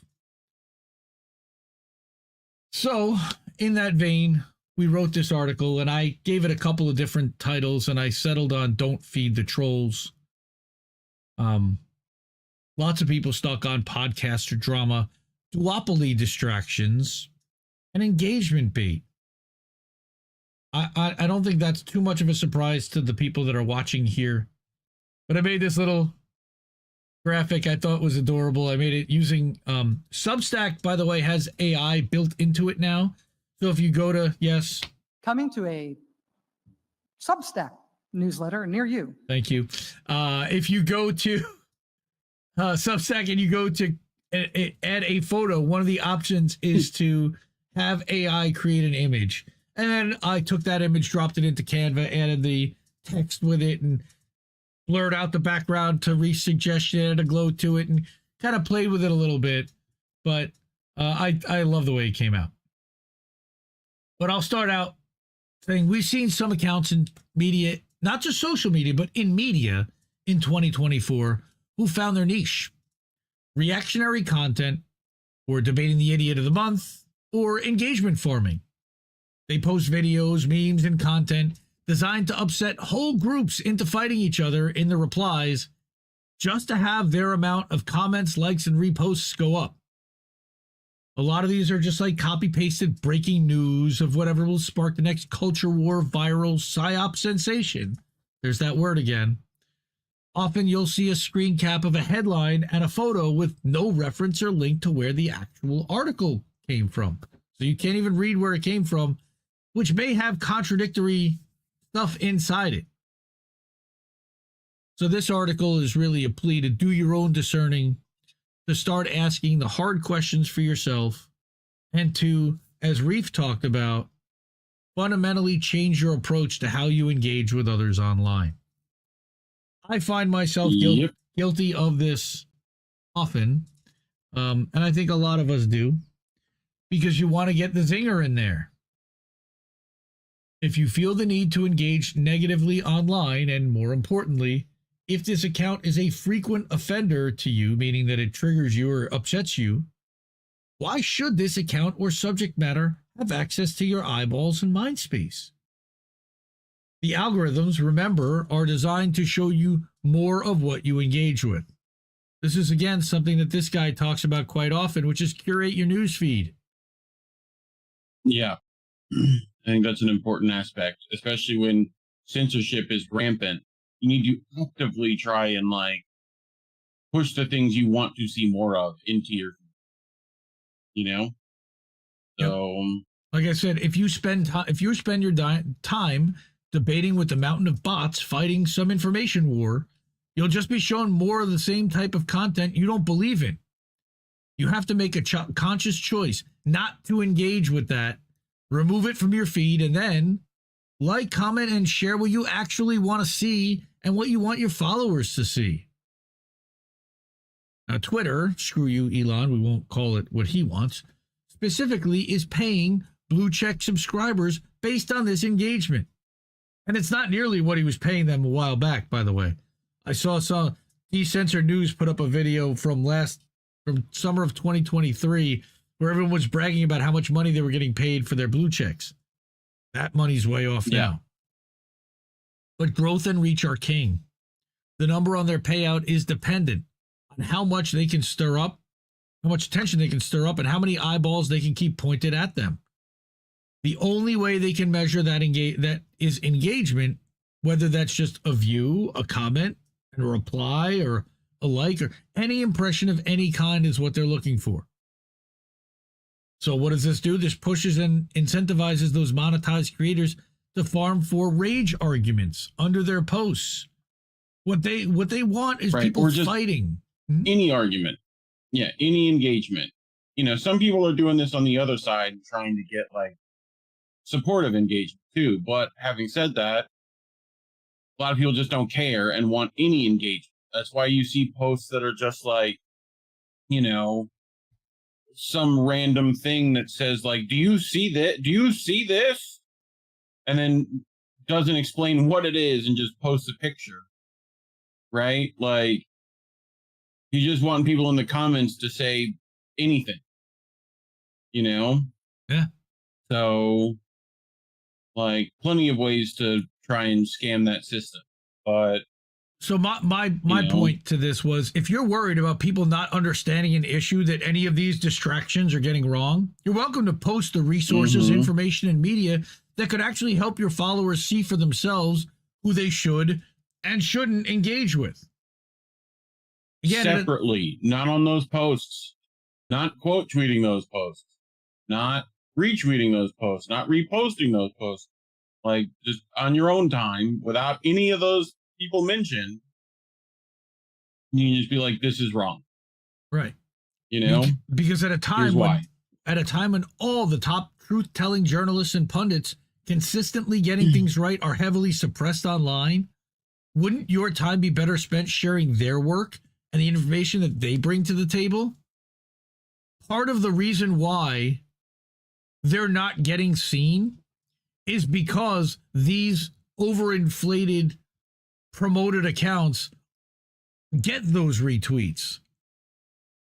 Yeah. And we don't want to contribute to the problem. This is happening, by the way, on both sides of the aisle, and to those on neither side of the aisle. It's everybody. Because the wealthy are all paying influencers to control a portion of the narrative. We talked about this in the article that I had written over the summer, or on Memorial Day, published about the DNC hiring influencers right? And you guys have covered this 2 years ago, and now some of those influencers apparently got to go to the White House. I don't give a crap about any of that. That's just, again, distraction. The influencers that are being paid are not a distraction, because what in the podcast election of 2024, it was acknowledged that broadcasters or podcasters that have a decent sized following and an influence on their audiences, because of that authenticity, have more resonance with what they say and what they recommend. So they started running towards inflating and pushing those narratives towards those podcasts and influencers. You can clearly see the numbers influencing a lot of content today. Even those well-meaning creators like us get plenty of false positives when focusing on any of the distractions. Those posts and videos get boosted by the trending algorithms, and with growth being the motivating factor, patterns tend to be repeated quickly if that's really what your motivating factor is, rather than getting the information out and countering the narrative and the propaganda that's being pushed by corporate media, which is what we do. And you see a lot of that happening, and we see it when we put a certain name in a title, that it will tend to do better. And I can tell you before we even publish the video which ones will do better. In addition, creators are using keyword-driven tools just to pull more audience for themselves. And there's nothing necessarily wrong with that, but you see it in their collaborations with influencers and networks that anyone with more than goldfish memory retention, again, that's a Reef quote, have had issues, to say the least. If you don't go on places and work with those who already have reach, well, of course, you can't be seen. But these influencers and networks have been proven to be untrustworthy and incorrect, downright toxic, paid off, morally and factually fickle, focused on fame, notoriety, sensationalism, book sales, and clicks. Why continue to work with them if you're truly independent? Funny that. Weird. I think we have to ask that question from some people that we know and maybe that we follow and watch and listen to. Or they can ask that of themselves. Or they can. All sorts of red flags we find are ignored or dismissed from these more established figures because they have some credentials and following. All right. And they tend to get a pass and still get invited to appear on shows, even though we know they're problematic, to say the least. Then, of course, you have the free marketplace of ideas crowd who like to, again, give each other a pass if it suits each creator's particular needs, because they have on and talk to people with whom they mostly disagree. But those they disagree with are then assigned false equivalency to the grassroots people focused on getting the story right that the creator might also talk to, if at all. And that also is Reef's thing, is that what you find is that the people that do this, they don't want to talk to grassroots people because it exposes that the other people they talk to are full of shit. Yep. So here are some red flags to look out for. People who once worked for politicians or were part of the legacy media or rocketed to notoriety out of the blue. Anyone know any people like that? Yep, quite a few. People who seem to be given scoops hot off the typewriters at Langley. That's a nice line written by Reef over there. Thank you. People who tend to show up at all the wrong times at all the right places to stop people who are fighting the powerful or are even thinking about fighting the powers that be. I can think of a few ops over time that have seemed to end up putting their little 2 cents into trying to ruin something that was trying to be organized. Distracting COINTELPRO type of stuff. Golden Monarch, if you're out there, people still pushing crypto. Yes, brother. People still pushing crypto. Red flag. Also, people who peddle electoral solutions of any sort, especially at the federal level, given that we know the Princeton study has said that we have no power because we have no money. And of course, like we mentioned earlier, people who've already been exposed time and time again, but somehow are let back in because, well, they did good work on blah, blah, blah. No, there's a reason why we kicked them out of this to begin with. The other thing I put in here is like that, like it's weird wording, so we took it out, but like the falsely persecuted, that they're the most censored, like, and but really that they still continue to get reach and paid, and like nothing actually happens with their persecution. Unlike when people like Muslim, they get money taken from them and like thrown in jail and censored, and like you don't see them, they're heavily suppressed, like that kind of stuff, right? So my plea is that we are begging you, don't waste your time on these distractions, ops, and duopoly and electoral-focused clowns. Their entire goal is to redirect and dissipate energy fostered from anger at the real stewards of the current system that made them wealthy and put them in power and gave them that influence. Their motivation is to act empathetic while pushing the status quo for as long as possible, or solutions that they know won't work and will drive you back into electoral solutions. You're not dunking on them, and you're not exposing them. I can't stress that enough. Especially if they have a bigger platform than you do, you're not exposing them. Right. On the off chance that you do have a bigger platform, why would you help them get more attention than they normally get? Why? The only thing the trolls require to be relevant is your attention. Yep. Remember, this is the power that you give them. The minute you stop playing their game, they lose. Don't give it away to those undeserving or those who haven't earned it. Give it to those who have. There is an entire industry. Whatever you think that is. Whatever you think that is, right. Right. But again, it's kind of funny because Elmo is pushing positivity. We're pushing positivity right after we write this in a different way. Exactly. In a different way, but positivity in the way that don't engage with these ops that he's pushing. Right. Because all he wants to do is get you pissed and keep you engaging and fighting on his fucking platform. What you should be doing is organizing or doing what Charlie Robinson did this week. And I'll talk about that in a second. There's an entire industry driven by keywords centered around this rage bait engagement farming, or the need to feel politically superior, or just superior in general. We're all for exposing the powerful here, but punching up. Most of the time, these accounts and personalities are only names that, as Reef contends, a very small circle ever even knows or sees. Right?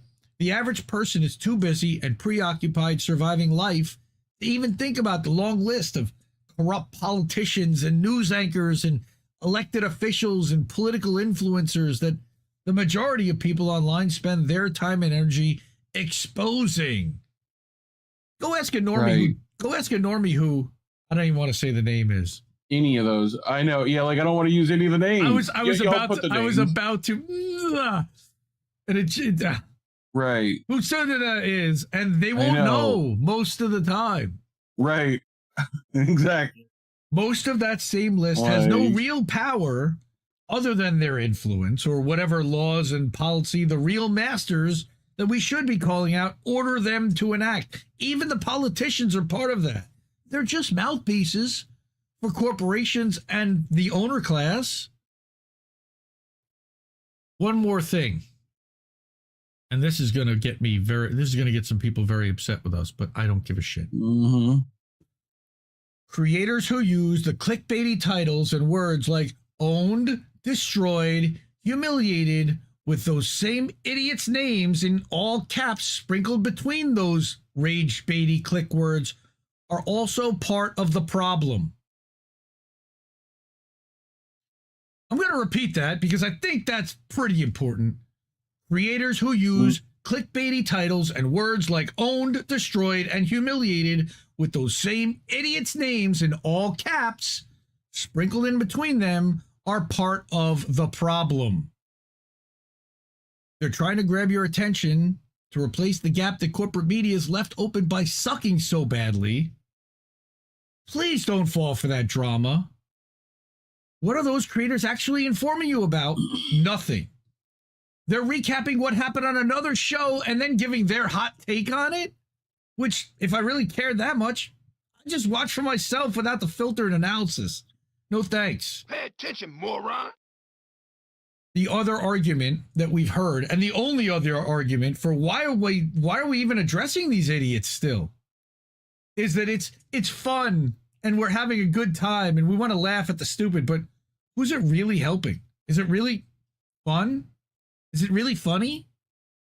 Some people, they say it's funny, but there's plenty of actual fun activities which would be far better time spent. Plenty of other material for jokes. Plenty of actual powerful people to mock and expose, but you have to think bigger. Again, punch up. Some of these clown show podcast hosts, who cares? We could name plenty of real names. up. Yeah. Like the uppest of up. Like Michael no Saylor, one's like talking about the Rothschilds. actual... Right. Bilderberg Group. You're all just yelling at the pawns on the board. We could name plenty of names. We could list the most egregious, but it would only get them more attention, and we don't want to do that. No. Bottom line is that it doesn't matter exactly who we would have in mind, because everybody's got different people in mind here, I would guess. We all get different curated news feeds. As a reminder, this article is just more of a plea to do your own discerning. Start asking those hard questions yourself and change the base way you think about how you engage online. Change, it will improve your mental health almost instantly. Promise. Yep. Now, we watched a video, and I should probably go find the video so I can put it in chat.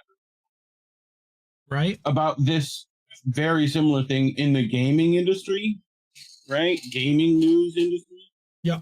Which I know is not everyone's cup of tea.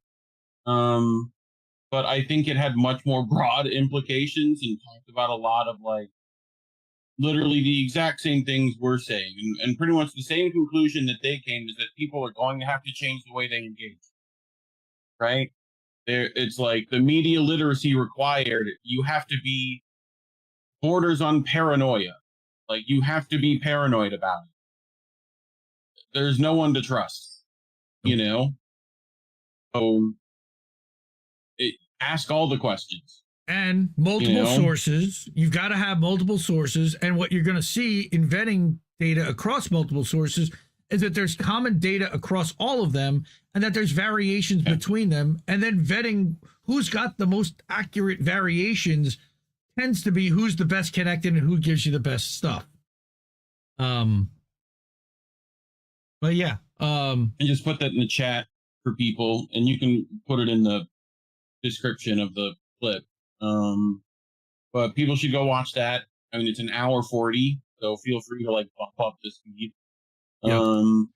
Surfing but, Yeti gone bad over on Twit, over on where's Rumble? Yeah, you're on Rumble. That is pretty positive. Happy New Year. Your goodness shines through. Fuck Elon, by the way. Thank you. Thank you. You too. Appreciate that. Appreciate you being there. By the way, Rumble turned on channel subscriptions.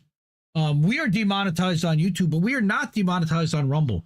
Don't do a Rumble rant. I did an article and a thing about how Rumble rants charge 50% fees to the creator before you even pay Stripe. But Rumble rants, they give you 100%, and it's $5 a month for a channel subscription. So get a channel subscription over at INN or at any of my channels. Also, you can pick up And now also INN8, the Ocho, has its own channel, which you can get a subscription for. $5 a month. It renews, I believe, automatically. You can even gift a subscription like they do over on the Twitches. I just wanted to put this up. Again, we are often demonetized. What was the acronym? Oh, go ahead. We're often demonetized, so I wanted to mention that we do have ways to help out the network and appreciate that. Cash App, Ko-fi, PayPal, and INNnewsletter.com are the ways to do that. But sorry, go ahead. Go back to the video you were talking about. Yeah, I was just going to talk about that acronym that you mentioned or started to. The I'm vain, independent sources, multiple sources, verification, vain or authoritative, informed sources. Yeah, I'm vain. IMVAI. Authoritative, informed sources, and names.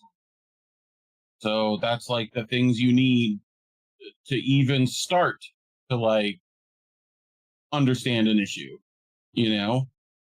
So like everyone's just immediate reactions to things are probably not. Yep.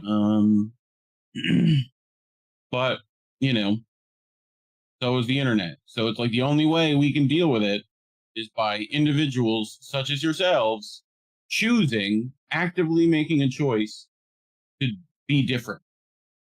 So, and you're going to see a lot of your engagement go down, and you're just going to have to, you know, like we've been. So, until more people start to work that way, like, and even then, it might not help. So, but it's something to do. But, yeah, I mean, so, well, and it really is across the board, not just for your news stuff, it's for everything. So, you know, but nice Cobra Commander, Baron Saturday. It's good crew. I'm sure Elon will make it a nice positive.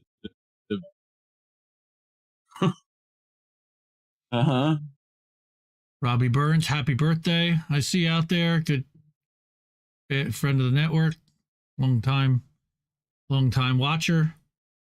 Who are these people? That's a good question, Screw. Who are these people? Yeah.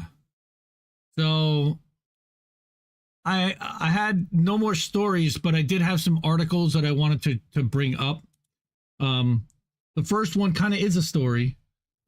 We know this guy, Richard Medhurst. All right. Well, Stefania and her publication, Fatto Quotidano, ran an article on an unprecedented case about Richard, who could face years in prison for refusing to hand over his passwords to the police. Now, there's some information in these tweets that I thought was not in the article, if I remember correctly. The UK police have repeatedly tried to obtain his passwords to the phones that he carried, and he refuses because, like all reporters' phones, they contain information that could identify his sources. His Google Pixel. If you go look, we did a story. I find it very important when discussing UK like terrorism stuff with this is Phantom Parrot. Please go look up our story, Phantom Parrot. We got a little ghost parrot on the front, very spooky, very nice. Go watch it. You know, like it's an important aspect of this that I don't think a lot of people even understand.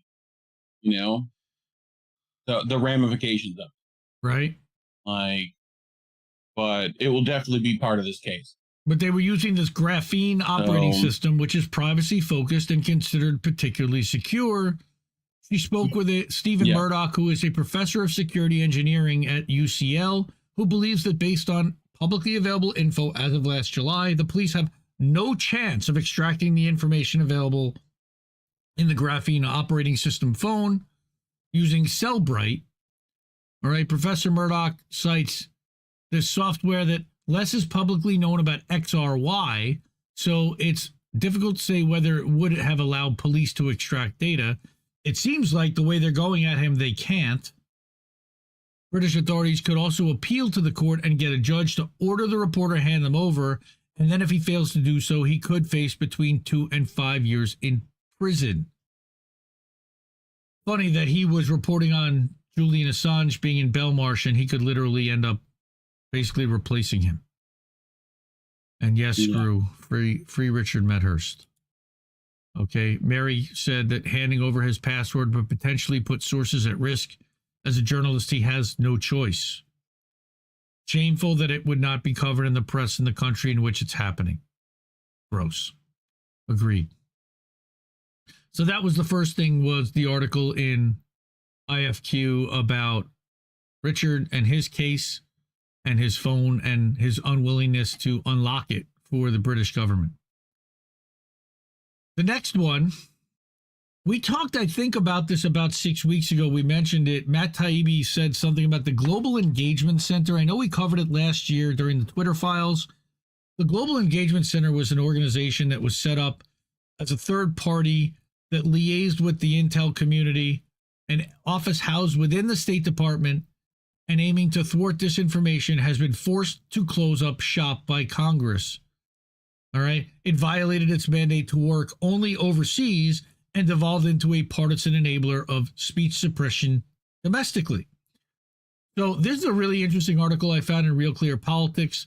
I encourage everyone to go check this one out. And again, all these links will be in the description and in the Substack article that has all of the episode information in it. I also found this one, OPB, that I believe is up in Washington State. 100 plus U.S. cities ban homeless camping in 2024 after the grants pass ruling, which I talked about with Keith McHenry. Sorry? No, of course. Yeah. Of course they're doing that. So, yes, now they're banning homeless camping, which means that it's literally like illegal to be homeless now. Isn't that awesome? So that'll be in there. That was just after Christmas. You violated the law. Merry Christmas. There was also an outstanding article written just before Christmas by Elizabeth Voss over at Consortium News, another Indie Media Award honoree, talking about how Cop City leads the U.S. buildup in police training bases. All right. But it ain't just Georgia. She shows a map, and I wanted to show the map. Where is it? Where's the damn map? Can you say map? It's a long article. Cox Enterprises is funding the Cop City stuff. They work heavily with Israel and the IDF. Cox, support cops. Maybe I didn't. Maybe it was a different thing that had a chart showing all the different cop cities around the country, and how much they're spending. Now the Atlanta one has at least $110 million. The price tag is up to. All right. Yeah, this one comes with burn towers, a shooting range, horse stalls, police dog kennels, and training grounds, and 40 acres of horse pasture. Oh, yeah, right. I forgot they're horse girls, the cops. Yep. You know? All right, this was talking about George Floyd and what happened with George Floyd. Pro-police funding. $230 million police budget represents 6% increase from this year. We can see that they've really addressed that problem in Minneapolis. Yeah, right? Okay, so yeah, go through this. And this has, okay, here's the thing. She has produced her PDF spreadsheet to inform activists' concern. Maybe this was what I looked at. Was the spreadsheet? Yeah. Here's the budgets of all the different cities, cop cities around the country. Baltimore, $330 million. I mean, you should have known that, like, if Indy sees the word spreadsheet with a link, he clicks it. $70 million. Reno, Nevada. Opened in it's under construction now. All right. $225 million in Queens. Most people didn't even talk about this because it's still approved funding. So that was 2021. Top cities, isyourlifebetter.com is where this is coming from. All right. Stop Cop City. Cop City. Stop Cop City. Hershey, Pennsylvania, $300 million facility under construction now. Just tracking where they're building cop Chocolate cities Town. all over the country. And that is 83 or 82 different cop cities around the country being built in almost every state in the country. 83. Finally, our friend Shanda. People are asking here, is Shanda going live tomorrow? Shanda is going live tomorrow. She is planning on going live at 1 p.m. Eastern, 10 a.m. Pacific. She went through chemo. She went through radiation. She's kicking cancer's ass, and she needs our help. She needs our money, some money from all of us. You know, she can't work right now. She's got to get to and from treatment. And she posted an update. I thought she posted one more recently than this after New Year's. I know she posted one on Twitter. You can follow her at Shan Masta, CHAN Masta, MASTA. Her GoFundMe is pinned, of course, to her Twitter. And I will have a link to it in the description as well. But fuck cancer, and we love you, Shanda, and support Shanda, and can't wait to see her back tomorrow. And likely, I believe that the plan is for Beauty and the Boomer to be back Saturday night, the 11th, at 10 p.m. Eastern, 7 Pacific. So I know everyone's looking forward to that. Finally, we introduced a new channel. We have been talking at INN about, and this is one of the things, you know, we talked in that last article about algorithms and what YouTube rewards and what they look for. And one of the things that we've been seeing is that YouTube looks for knowing what a channel is going to deliver content-wise and category-wise, and being able to tell people, hey, INN is a news channel, but when we do music and we do gaming and we do wrestling and we do a bunch of variety stuff, reactions like we're about to do next, it's hard on YouTube to figure out what the hell we are and who to put our content in front of. So in that spirit, what we've decided to do is move the non-news content to a second channel, which in homage to dodgeball, we can play dodgeball. We both love Bold move, Cotton. We decided to call it the Ocho, INN 8 the Ocho, where pro wrestling talk with Miss Witchy Perfect and Angel Rivera will be every Saturday night. Boats Smashing In Are the Boats will be over on the Ocho. Gaming streams from Snow Himbo and Angel and anyone else that wants to do gaming will be over there as well. And maybe even some American tradition stuff. I don't know. Maybe we'll put some music stuff over there. We want to try to get some people watching and following and subscribing over there so that this channel stays more focused on news about 3 months from now. And even just as a backup channel. Right. But the idea is that we'll co-stream stuff for about 2 months, and then those shows will exclusively move over to the Ocho. And we'll, of course, promote and share stuff and talk about them on INN shows. But we definitely, we feel like it is potentially hurting the news content because YouTube isn't sure what our channel actually is. And if we give it more of a topic focused thing, it may help, because we don't look, there's a lot of other channels out there, independent media channels. Not many of them are doing the different variety of stuff that we do. They're basically focused on news, or they're focused on gaming. So we're trying to get this channel more focused on news so that we can start growing more as a news channel. So that's what the Ocho is. Reef designed this killer logo, which I love, with the diamond plating. All right. We've only it's only at this point set up on YouTube and Rumble. We plan to set up a Kick and a Twitch channel because gaming, it makes sense to be over there with separate channels. Right now, this channel, in kick.com/INNnewsNetwork is classified as a news channel. INN News So when we go live with music or gaming or wrestling, it's not doing that content justice.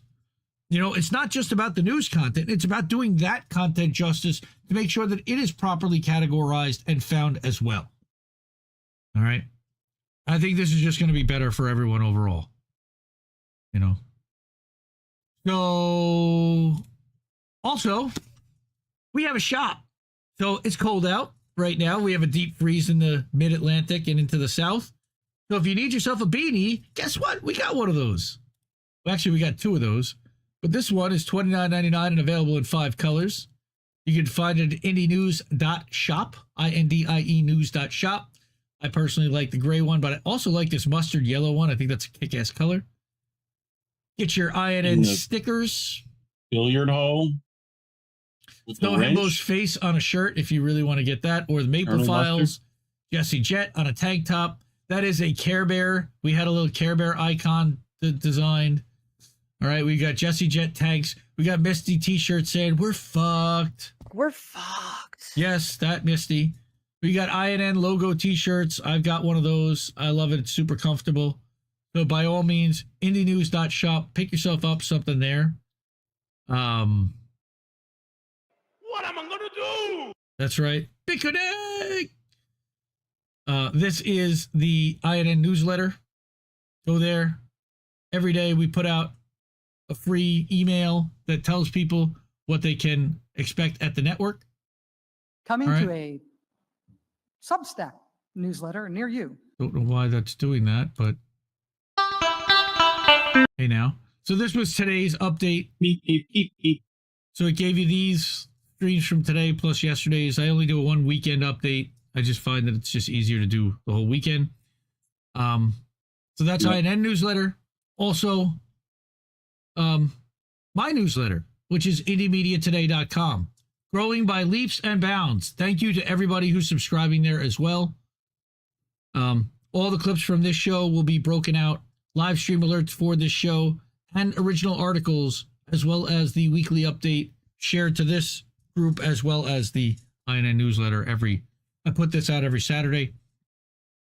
You can see there it is. I shared Don't Feed the Trolls. I made a top highlights for me. So feel free to check that out. I put that out New Year's Day. So you can look at what we did all last year. And that's separate from INN's news highlights. So, all right. We're ready to go to boats on the Ocho. We're going to take a little break. We'll be back right around midnight. So check it out. Before we do, let me one more time put up the supporter slide, the wall of fame, the people that we love. Not just you, but everyone that's able to support independent media. Thank you. We were able to add 5 names to it already in 2025, so I'm super stoked about that. Thank you very much. There's a little bit of room left, so if you're not on there already and want to be, you can do that by contributing to the network and supporting independent media at one of those places. Cash App, Ko-fi, PayPal, Substack at INNnewsletter.com. Cash App is $ Indie News Network for the audio people. Ko-fi.com/Indie News Network and PayPal.me/Indie News Network. Very easy. All right. We're going to get out of here. I love you all. Thank you so much for hanging out tonight. And we will be over on the Ocho. And we'll also be on INN main channel on YouTube. Mm-hmm. But we'll be on the Ocho over on YouTube and on Rumble. So go check us out over there. Oh, by the way, we're also on Odyssey. So odyssey.com/Indie News Network :7, I think is what it is. Just go to indienews.network. The link's there. You can find our Odyssey page. I'm starting to publish the Odyssey again. That's ad-free. Also another place to watch videos. But we'll see you in a few, and support independent media. We need it more than ever. I love you all. Have a good night, everyone. See you at Boats. Keep listening to Boats, fam. Bye, Felicia. Mwah. Ciao, baby. No! We just fucking lost the stream! I think I liked it better being blind. When I couldn't read between the lines, and when I couldn't see the cracks in the structure that lay bare before me the whole time. I think I liked it better back when I suspended disbelief and swallowed pride. I thought I knew the difference in the red from the blue, but they both bleed us so dry. They both bleed us so dry. My favorite songs don't hit the same way. I get to the end of a 4-minute track and I'm only looking back thinking, what did they actually say? So I try.